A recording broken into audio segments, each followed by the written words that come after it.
Assalomu alaykum, hurmatli Uyg'ur qarindoshlar, qanday ahvolinglar, yaxshimi? Bugun 8-oyning 30-kuni Chex Cumhuriyatining parlament raisi Tayvanda ziyorati bo'ldi. Chex Cumhuriyat parlament raisining Tayvanda ziyorati bo'lishi yana bir parlament a'zosining o'lim badiliga to'g'ri keldi. Chex Cumhuriyatining parlament ministrining Tayvanda ziyorati bo'lishi hamda bundan keyin Yevropa har qaysi davlatlarining amaldorlari Tayvanda ziyoratda bo'ladigan to'lqin ko'tarilishga boshlaydi ekan.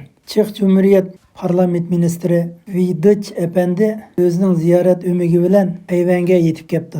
Vidich Efendini Tayvan tashqi ishlar ministri Wu Zhaoxi qizg'in kutib olibdi. Bu qitim Chex parlament ministri Vidich Efendining boshlab borgan ziyorat umidi 90 odamdan oshdi ekan. Chex Praga shahrining shahar boshlig'imi bularning orasida bor ekan. Hem bu ümekte nurg'un savdo karxon shirkat mas'ullarimi bor ekan. Bundan keyingi Tayvan Chex o'tirsidagi savdo iqtisodiy munosabatni texmo rivojlantirdi ekan. Vidich Efendi bo'lsa Tayvanga ziyorat qilgan Yevropa davlatlari ichida birinchi kishi bo'lib hisoblanadi ekan. Ya'ni Tayvan parlamentida nutqa so'zlagan birinchi kishi bo'lib hisoblanadi ekan. Ya'ni Tayvan prezidenti Tsai Ing-wen bilan ko'rishgan birinchi shaxsiy parlament ministri bo'ladi ekan. Bu vaziyat Xitoyning diplomatiya jihatdagi eng cho'ng mag'lubiyat ekan. Xitoy tashqi ishlar bayonotchisimi darhol bayonot e'lon qilib, Chex Cumhuriyati o'zining manfaati uchun Xitoy davlatining ichki ishlariga aralashgan bo'ldi deb bildirlab so'zlabdi. Bu qitimqi Chex parlament ministrining Tayvanda ziyoratda bo'lishi Xitoy davlatining diplomatiya tahdidi va diplomatiya suiqasdini butunlay mag'lub qilgan bo'ldi. Aslida Chex Cumhuriyatining sobiq parlament ministri Kejalo Efendi Tayvanga ziyoratda bo'lmoqchi bo'layotgan mezgilda Chexda turishli Xitoy konsulxonasi Kejaloni alohida ziyofatga taklif qildi. Kejalo ayolni ilib bu ziyofatga bordi. Shu mezgilda Xitoy bosh konsul xodimi Kejaloni ayrim ishxonasiga taklif qildi. Kejalo Xitoy bosh konsul xodim bilan suhbatlashib bo'lib, chiroyi tatrang'u holatda ayolini bo'ldi jur, bu Xitoylarning ziyofatidagi tomoqlarni yemayli deb qaytib ketdi. Kejalo yo'lda ketib, ayoliga Xitoy bosh konsul xodimi meni Tayvanga borma, Tayvanga borsang men hayotimdan arilaman. Hatto Xitoy bozoridagi Chexning ishlab chiqargan Skoda mashinalarini Xitoy bozoridan qo'g'lab chiqarildi degan bisimni qildi deb ayoliga bir qur deydi ekan. 10 kun o'tib Kejalo Efendi o'zining ishxonasida tuyuqsiz o'lib qoldi ekan. Biz bu xabarni yil beshida bir qur anglatgan. Endi yangi chiqqan Chex parlament ministri burunqi ministrining orzusini davomlashtirdi degan gap. Ya'ni bunda aytganda Xitoyning muttaham diplomatik siyosatiga qaytarma zarba berdi degan gap. Endi yana bir yangi xabar bo'lsa, Janubiy Mongoliya, Xitoy atab kelayotgan ishki Mongoliya.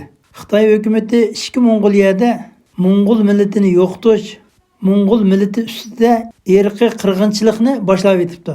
Bu yil 9-oyning 1-kunidan boshlab ishki Mongoliyadagi boshlang'ich maktabdan boshlab toki o'rta maktab, oliy maktab qadar Mongolcha yiziq, Mongolcha so'zni butunlay yo'qotish kerak. Butun maktabda Xitoycha dars o'tilish, Xitoy tili bilan so'zlash siyosatini yo'l qo'yibdi. Bunda aytganda Mongol tili bilan dars o'tish, Mongol tilini yo'qotish yovuz siyosatini yo'l qo'yibdi. Ya'ni Mongol millati ustidan irqiy qirg'inchilik ilib bordi ekan. Bir millatni irqiy qirg'inchilik qilib yo'qotishda ikki xil usul bor ekan. Birinchi xili bo'lsa, bir millatni qirib yo'qotish. Buni fashist Hitler Polshada Auschwitz lager qurib 6 million Yahudi millatini qirib yo'qotgan ekan. Yana bir xil bir millatni yo'qotish usuli bo'lsa, u millatning yiziqini yo'qotish, tilini yo'qotish, diniy e'tiqodini yo'qotish. Mushundaq shaklda yo'qotish ibog'anda bir millat irqiy qirg'inchilikqa uchrab butunlay yo'q bo'ladi ekan. Hozir Xitoyda ba'zi bir insonlar o'zini Manjur millati deydi ekan. Amaliyotda u millat ya o'ziniki yiziqini bilmaydi, ya o'zining ona tilini so'zlashni bilmaydi. Faqatla biladigini Xitoy yiziq, Xitoy til. Bundaq bo'ladi ekan, Manjur millati allburun yo'qab tugdi degan gap. Mongol millatimi mana shundaq. Mongol millatining tili bo'lmasa, yiziqi bo'lmasa, uning o'zining erkin e'tiqodi bo'lmasa, u chaqda Xitoy millatiga aylanib ketadi degan gap. Ya'ni tarixda ismi bor, jismi yo'q millatga aylandi. Hozirgi Xi Jinping hokimiyati ishki Mong'oliyada irqiy qirg'inchilik, bir millatni yo'qotish siyosatini ib berib yetibdi.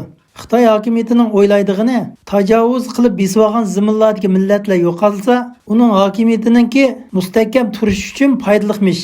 Xitoy hokimiyati Uyg'urlar ustida, Tibetlar ustida bir millatni yo'qotish siyosatini davom qilgan. Uyg'urlarning yiziqi, Uyg'urlarning tilini yo'qotganga o'xshash Mong'oliyadami bu siyosatni boshlabdi. Lekin Mong'oliyada butun o'quvchilar, o'qituvchilar, ishchilar ish tashlab hukumatga norozilikni bildiribdi.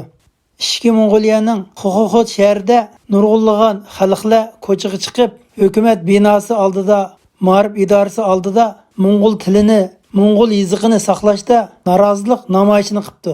Hamda biz Mong'ol degan naqshini etishni boshlabdi.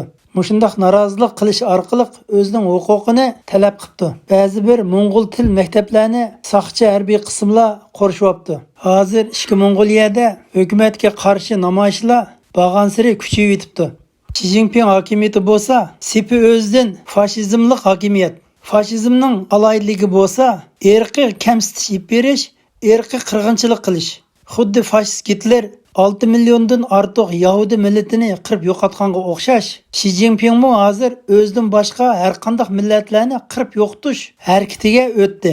Fashist Xi Jinpingning nishoni bo'lsa, har qaysi millatlarni butunlay yo'qotib, o'xshash ideyada tafakkur qiladigan, o'xshash tilda so'zlaydigan, bir xil yiziqni ishlatadigan, bir xil millatga aylantirmoqchi. Bunday qilish orqali Uyg'ur, Tibet, Mong'ol degandek rayonlarga qilgan tajovuzchiligini yushamoqchi. Yaqinda Xi Jinping Tibet masalasi to'g'risida yig'in ichib, Tibetda milliy bo'lgunchilik kurashni texmo kuchaytirish, vatanimiz Uyg'urlar ustida ishlatgan fashistlik harakatini Tibetda kengaytmoqchi ekan.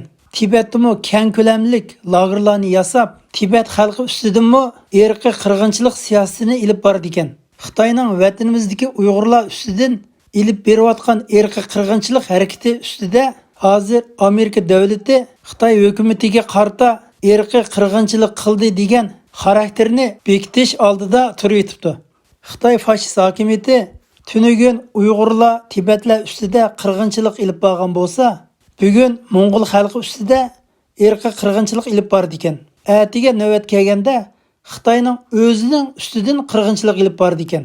Shunga Uyg'ur xalqi, Tibet xalqi, Mong'ol xalqi butun kuchi bilan fashist Xi Jinpingga qarshi turib qolmasdan, bu qarshi kurashga butun dunyoni chaqirish kerak ekan. Butun dunyoning kuchi bilan Xitoy davlatida mavjud bo'lib turayotgan fashist hokimiyatga ajallik zarba berish kerak. Qisqa xabarimiz tugadi. Hammanglarning qimmatli vaqtingiz uchun ko'pdan ko'p rahmat.